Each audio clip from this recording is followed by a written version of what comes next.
Hello friends, welcome back to CG job education. दोस्तों, कल के वीडियो में मैंने इकाई 1 को बताया है। आज के हम वीडियो में देखेंगे इकाई 2, जिसमें भारतीय सभ्यता व संस्कृति के बारे में इस वीडियो में देखेंगे। देखिए दोस्तों, सीजी टेट पेपर 2 सामाजिक विज्ञान वाला जो स्टूडेंट है, साथ ही साथ छत्तीसगढ़ शिक्षक भर्ती वर्ग 2 में सभी विषय, चाहे विज्ञान हो, आर्ट हो, गणित हो, सभी विषय के लिए ये समान रूप से उपयोगी है। तो देर न करते हुए हम वीडियो शुरू करते हैं। देखिए इकाई 2, ठीक है, इकाई 2 में है आपका भारतीय सभ्यता व संस्कृति। तो भारतीय सभ्यता व संस्कृति क्या है दोस्तों? देखिए इसमें हम पढ़ेंगे, फर्स्ट तो है भारतीय इतिहास के स्रोत, अर्थात भारतीय जो इतिहास है, भारत के इतिहास को जानने के क्या क्या स्रोत है, अर्थात क्या क्या स्रोत है जिनके माध्यम से हम भारत के इतिहास को जान सकते हैं। तो प्राचीन भारत के इतिहास के बारे में जानकारी मुख्यतः 4 स्रोत से प्राप्त होती है। क्या क्या 4 स्रोत है दोस्तों? देखिए आपका धर्म ग्रंथ से, ऐतिहासिक ग्रंथ से, विदेशियों के विवरण से और पुरातत्व संबंधी साक्ष्य से। तो इन 4 चीज़ों के माध्यम से हम भारतीय जो इतिहास है उनके बारे में जान सकते हैं। तो चलिए दोस्तों, एक एक करके हम शुरू करते हैं। सबसे हम पहले अब इसमें देखने वाले हैं आपका, देखिए दोस्तों, धर्म ग्रंथ और ऐतिहासिक ग्रंथ है ना, इन दोनों को एक साथ हम स्टडी करेंगे। ठीक है, धर्म ग्रंथ और ऐतिहासिक ग्रंथ, इन दोनों के बारे में जानकारी हम देखते हैं। तो क्या है? भारत की प्राचीन धर्म ग्रंथ वेद है। ठीक है, भारत के सबसे प्राचीन धर्म ग्रंथ क्या है दोस्तों? वेद है, जिसके संकलनकर्ता महर्षि वेदव्यास को माना जाता है। अर्थात वेद के रचना संकलनकर्ता कौन है? महर्षि वेदव्यास। इनको आप याद रखेंगे दोस्तों। अब वेदों के प्रकार, तो वेदों के 4 प्रकार बताए गए हैं। तो क्या क्या है दोस्तों, इसको भी देख लीजिए, मोस्ट इंपॉर्टेंट है, इसमें से प्रश्न आता है। तो वेदों के जो प्रकार हैं, वेदों के 4 प्रकार बताए गए हैं। एक है आपका ऋग्वेद, यजुर्वेद, सामवेद और अथर्ववेद। ठीक है दोस्तों, एक एक करके हम इन चारों को समझेंगे। सबसे पहले हम बात करेंगे ऋग्वेद क्या होता है। देखिए ऋग्वेद, तो यह क्या है? सबसे प्राचीन वेद है। ठीक है, जितने भी वेद है आपका 4 वेदों में सबसे जो प्राचीन वेद है ऋग्वेद है। तो ऋचाओं के क्रमबद्ध ज्ञान के संग्रह को ऋग्वेद कहते हैं। ठीक है, ऋचाओं के क्रमबद्ध ज्ञान के संग्रह ही ऋग्वेद है। इसमें 10 मंडल, 1028 सूक्तय और 10,462 ऋचाएँ पाई जाती है ऋग्वेद में। गायत्री मंत्र ऋग्वेद से ही लिया गया है दोस्तों। ये प्रश्न आया हुआ है, गायत्री मंत्र कहाँ से लिया गया है? तो ऋग्वेद से लिया गया है। अगला है, ऋग्वेद के अनुसार 4 वर्ण हैं, जिसमें ब्राह्मण, क्षत्रिय, वैश्य और शूद्र की व्याख्या की गई है। अर्थात ये जो व्याख्या है दोस्तों आपका ऋग्वेद के अंतर्गत की गई है। वामनवावतार के 3 पग का जो उल्लेख है वह भी आपका ऋग्वेद में ही है। सभी सूक्तय इसी वेद में आएंगे। जितने भी संस्कृत श्लोक और सूक्तय आते हैं दोस्तों वो ऋग्वेद के अंतर्गत ही आते हैं। ऋग्वेद के पाठ करने वाले को क्या बोलते हैं? देखिए होत्री, है ना, ऋग्वेद के जो पाठ करने वाले हैं उसको होत्री कहा जाता है। तो ये मोस्ट इंपॉर्टेंट बिंदुएं हैं, इसको याद रखेंगे ऋग्वेद के अंतर्गत। अब अगला देखते हैं, इसमें सामवेद क्या है दूसरा है यजुर्वेद। ऋग्वेद के बाद दूसरा है यजुर। देखो यजु अर्थात क्या है दोस्तों? यजु का अर्थ है यज्ञ। ठीक है, तो यह वेद ऐसा वेद है जिसमें यज्ञ, हवन आदि के बारे में बताया गया है। ठीक है ना, तो यह वेद गद्य व पद्य दोनों में है। ठीक है, यजुर्वेद गद्य पद्य दोनों में है। यज्ञ और विधियों का जो वर्णन है यजुर्वेद में है। इसमें यजुर्वेद के जो पाठ करने वाले हैं उसके अर्धयुग कहा जाता है। ठीक है दोस्तों, तो यज्ञ और हवन जैसे पूजा पाठ के बारे में यजुर्वेद में दिया गया है। ये मोस्ट इंपॉर्टेंट है। कुछ बिंदुओं के लिए मैंने खाली छोड़ दिया दोस्तों, कुछ भी और चीज़ें आपको मिलती है तो आप और लिख सकेंगे। थर्ड है इसमें सामवेद। तो देखिए सामवेद के पाठ करने वाले को उद्रात्री कहते हैं। ठीक है, सामवेद के पाठ करने वाले को उद्रात्री कहते हैं। भारतीय संगीत का जनक सामवेद है, अर्थात सामवेद में संगीत जो संगीत है ना, तो सामवेद से ही संगीत का उदय हुआ है, इसीलिए संगीत का जो जनक ही सामवेद कहलाता है। गीत, संगीत, कला, संस्कृति ये सब सामवेद की देन है। क्लियर है दोस्तों। अंतिम और चौथा जो वेद है आपका, देखिए अथर्ववेद। ठीक है, तो अथर्ववेद क्या है दोस्तों?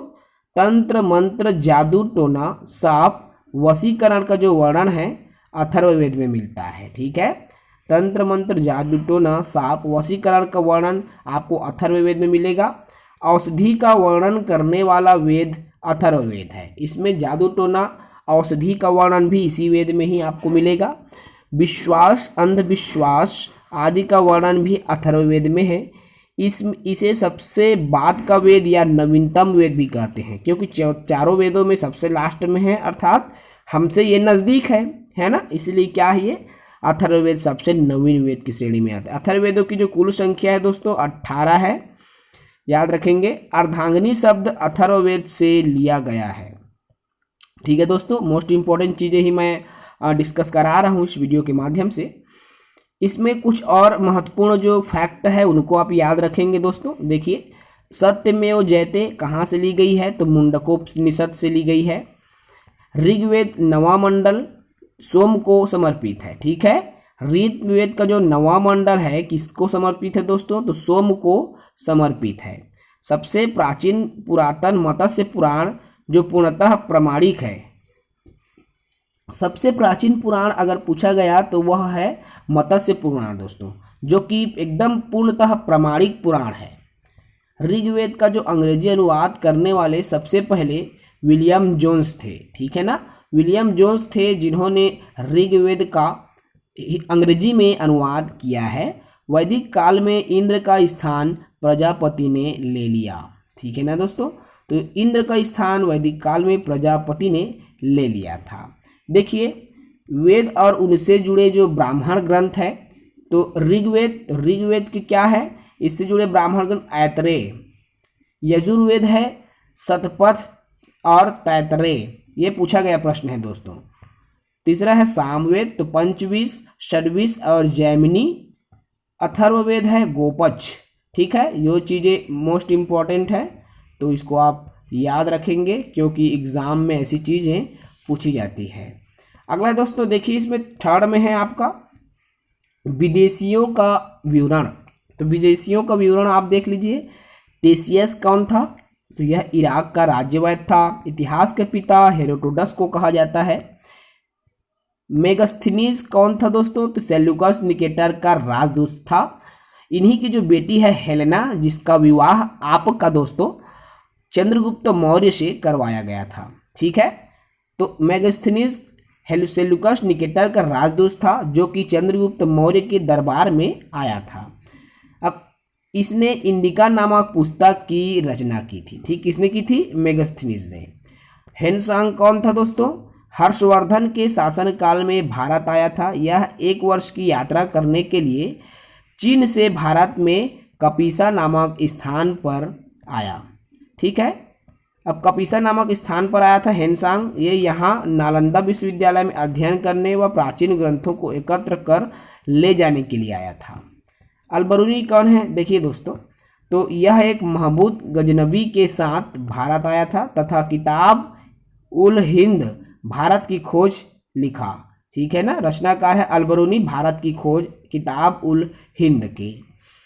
अगला है दोस्तों, इसमें पुरातात्विक जो स्रोत है इसको मैंने शॉर्ट तरीके से बताने का प्रयास किया है। देखिए, पुरातात्विक स्रोत हम इसको 2 भागों में, एक तो आपका अभिलेख आता है और दूसरा में सिक्के, है ना। इन 2 चीज़ों से हम पुरानी चीज़ों को जान सकते हैं। अभिलेख में आपका दोस्तों गुहा लेख, स्तंभ लेख, मूर्ति लेख, प्रशस्ति और ताम्र लेख, तो इन चीज़ों से हम इसको जानते हैं। तो इन्हीं अभिलेख के बारे में हम डिटेल से देखेंगे।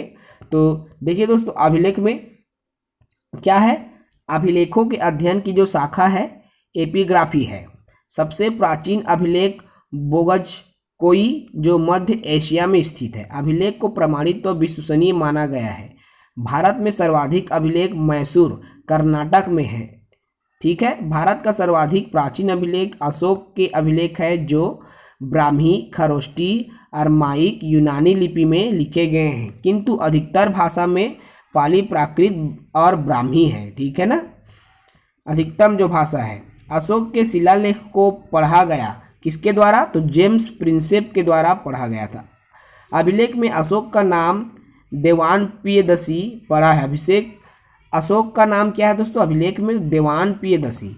पुराणों में अशोक का जो नाम है अशोक वर्धन कहा गया है। सती प्रथा का जो साक्ष्य है भानुगुप्त के एरण अभिलेख में मिलता है। ठीक है, सती प्रथा का जो साक्ष्य है। अगला है दोस्तों सिक्के।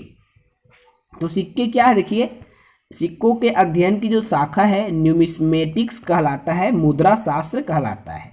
भारत में सर्वप्रथम चांदी के जो सिक्के प्राप्त हुए थे, सर्वप्रथम सोने के सिक्के जारी करने का जो श्रेय मिनेंडर को जाता है। ठीक है, कनिष्क ने सर्वप्रथम सोने के सिक्के पर महात्मा बुद्ध अंकित करवाया था। अब देखिए कौन कौन क्या क्या अंकित करवाया था सिक्कों में, आप उसको भी देख सकते हैं। तो महात्मा बुद्ध कनिष्क ने करवाया था, रानी कुमारी देवी चंद्रगुप्त प्रथम ने करवाया, वीणा वादन का चित्र समुद्रगुप्त ने करवाया, अश्वमेघ पराक्रम वाक्यांश समुद्रगुप्त ने, लक्ष्मी की प्रतिमा मोहम्मद गौरी ने, रामसिया वाक्यांश अकबर ने करवाया था। ठीक है, उसके बाद देखिए इसी में आपका चमड़े के सिक्के जारी करने का जो श्रेय है निजामुद्दीन भिस्ती को जाता है। प्राचीन भारत का जो स्वर्ण काल है गुप्त काल को कहा जाता है दोस्तों।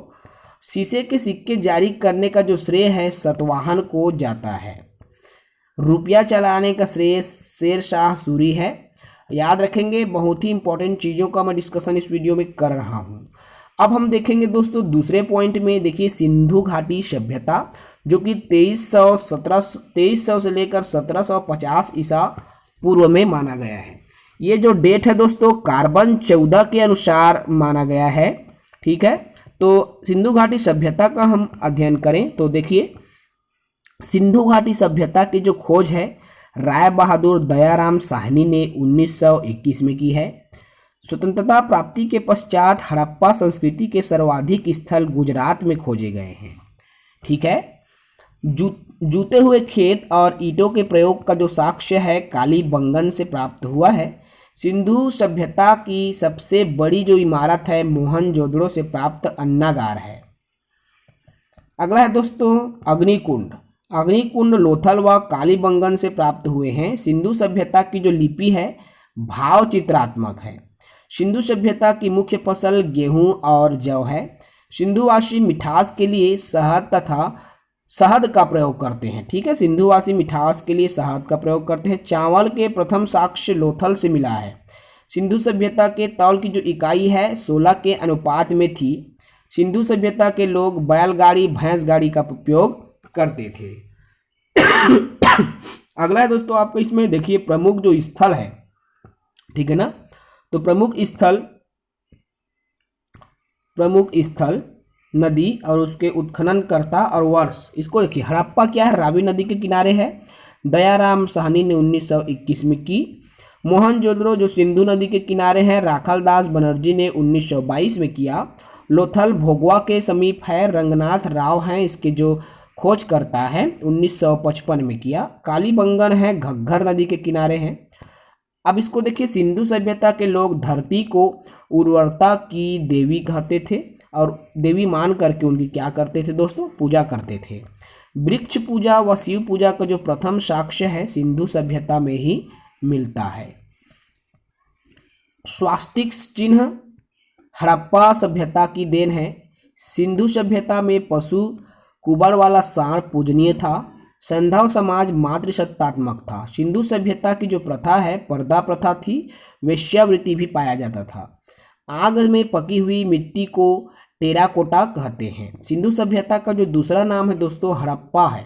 ठीक है, हड़प्पा सभ्यता भी कहा जाता है, सबसे पुरानी जो सभ्यता है। ठीक है, अगली है इसमें देखिए वैदिक संस्कृति। सिंधु सभ्यता के बाद हम वैदिक सभ्यता या वैदिक संस्कृति जो कि 1500 से 500 ईसा पूर्व माना गया है दोस्तों। तो इसको भी आप देख लीजिए। देखिए संस्कृति समय विशेष की खासियत होती है। उस समय क्या हो रहा है, क्या पहना जा रहा है, क्या खाया जा रहा है, या किस तरह रहन सहन है, किस तरह का व्यवसाय है, वो सभी चीज़ें हमें संस्कृति से पता चलती है दोस्तों। क्योंकि इन सब की जानकारी का जो मुख्य स्रोत है वेद है, अर्थात वेदों के माध्यम से हम संस्कृति का पता लगाते हैं। ठीक है, तो इसके लिए हमको वेदों की अध्ययन करना पड़ेगा, वेदों का अध्ययन करेंगे। देखिए वेदों के प्रकार है, पूर्व में दिया गया है 4 वेद आपने पढ़ा है, ठीक है ना।